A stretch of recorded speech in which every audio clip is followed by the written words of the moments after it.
আসসালামু আলাইকুম, কেমন আছেন সবাই? আশা করি সবাই ভালো আছেন। যেখানে বড় গরু সেখানে হচ্ছে ইতিয়াপুর আবেগের জায়গা, যেটা আমি বলি, এবং ইতির পাশে যে নামটা আপনার দিচ্ছে সেটা হচ্ছে আপু। তো আজকে আমি হাটে আসার পর এতটাই খারাপ লাগলো, কারণ হয়েছে দেখা গেছে যে বড় গরু বিগত 2 বছর ধরে আমার কাছে নেই, আমি পালন করি না। তো চলে আসছি গাবতলী হাটে, সেটা হচ্ছে আপনার দেখার জন্য যে বড় গরুর অবস্থাগুলা কি বা আমার খামারিরা কেমন আছে।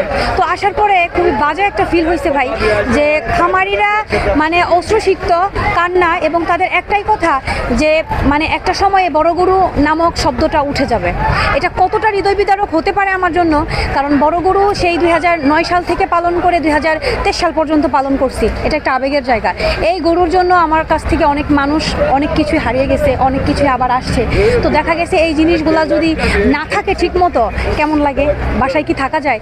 ধরতে গেলে কোটি টাকার খামারে কি গাবতলী হাটে চলে আসছি, এটা মানতে হবে। কারণ আমার তো জনবল কম, আমার লোক কম। কেন আসছি?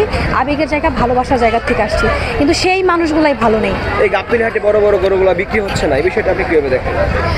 এটা যেমন আমার পাশে একটা ভাই আছে, তার সাথে কথা বললাম, সে যখন বললো যে আপু 12 লক্ষ টাকার গরু আমি 6 লক্ষ টাকায় দিয়ে দিব, এতে আর কি হতে পারে। এবং আরেকটি কথা, সেটি হচ্ছে যে মানে আমি যে এবার যে গরু বিক্রি করতে নাই পারলাম, আরেকজন কি করবে? আরেকজন তো মারা যাবে। এমন তো অনেক মানুষ আছে, খেটে খাওয়া দিনমজুর অনেক মানুষই আছে, যে তাদের মূল ইনকাম হচ্ছে কি ভ্যান চালক, মূল ইনকাম হচ্ছে কি দিনমজুর।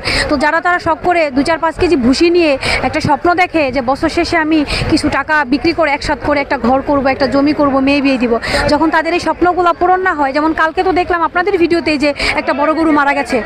তো দেখেন সেই মানুষটার কিন্তু পুরো লাইফটাই কিন্তু একদম কিন্তু শেষ হয়ে গেছে। আমি এই ভিডিও থেকে আরেকটি ইনফরমেশন দিব একজন উদ্যোক্তা হিসেবে, যে দয়া করে আপনারা এই কাজটি করবেন না। সেটি হচ্ছে, যখন একটা ক্রেতা আসার পরে মানে ধরেন 8 লক্ষ টাকার একটা জিনিসকে যখন তারা 2.5 লক্ষ টাকা 3 লক্ষ টাকা বলে, তখন কিন্তু একটা খামারির কিন্তু বুকের পাঁজরগুলা কিন্তু ভেঙে যায় অবস্থা। আপনার কাছে বাজেট নাই, আলহামদুলিল্লাহ আপনি দেখতে আসছেন, তার জন্য দোয়া করবেন, এটা অনেক কিছু। কিন্তু এমন কোনো দাম বলবেন না জানি সেই মানুষটাকে যেন আপনার একদম দুমড়ে মুচড়ে যেন ভিতরটা শেষ হয়ে যায়, এমন কোনো দাম বলবেন না দয়া করে। আর আমি এই ভিডিও থেকে আমি খামারিদেরও একটা মেসেজ দিব, যে আপনারা যারা বাড়িতে আছেন, যদি বাড়িতে মোটামুটি ভালো দাম হয়, দয়া করে হাটের দিকে আসবেন না। কারণ আমি সেই 18 সালে কিন্তু তবা করছিলাম জীবনের গাবতলী হাটে গরু নিয়ে আসবো না।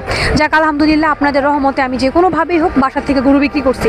আপনারা ন্যায্য একটা দাম চাবেন, দুই পক্ষ বসে বিক্রি করে ফেলবেন। আচ্ছা, এবছর আপনি বড় গরু না পালার কারণ কি?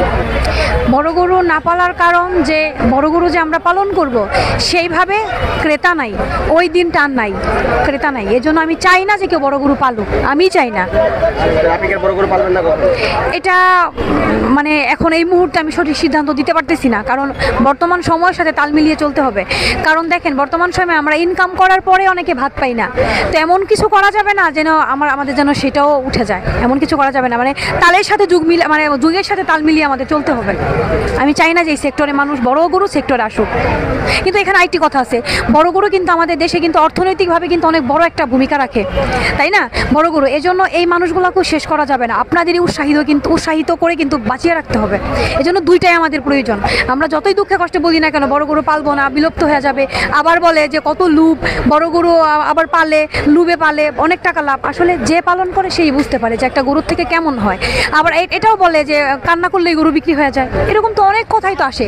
আসলে বিষয়টা এমন না, কান্না করলে যদি গরু বিক্রি হয়ে যায়, তো তাহলে আমার পাশে যে ভাইটি আছে, পুরুষ মানুষ অতি সহজে কিন্তু কান্না করে না, তার গলার ভয়েস কিন্তু একদম নষ্ট হয়ে গেছে, চোখ কিন্তু দেখলে বোঝা যায়, কারণ আমরা বুঝতে পারি, তো বিক্রি হয়ে যায়। তো এই জন্য আমি বলবো না যে এমন কিছু করেন তাদের যেন কষ্ট লাগে, তাদের আবেগের জায়গাটা যেন নষ্ট হয়ে যায়। দয়া করে এই কাজগুলো আপনারা কেউ করবেন না।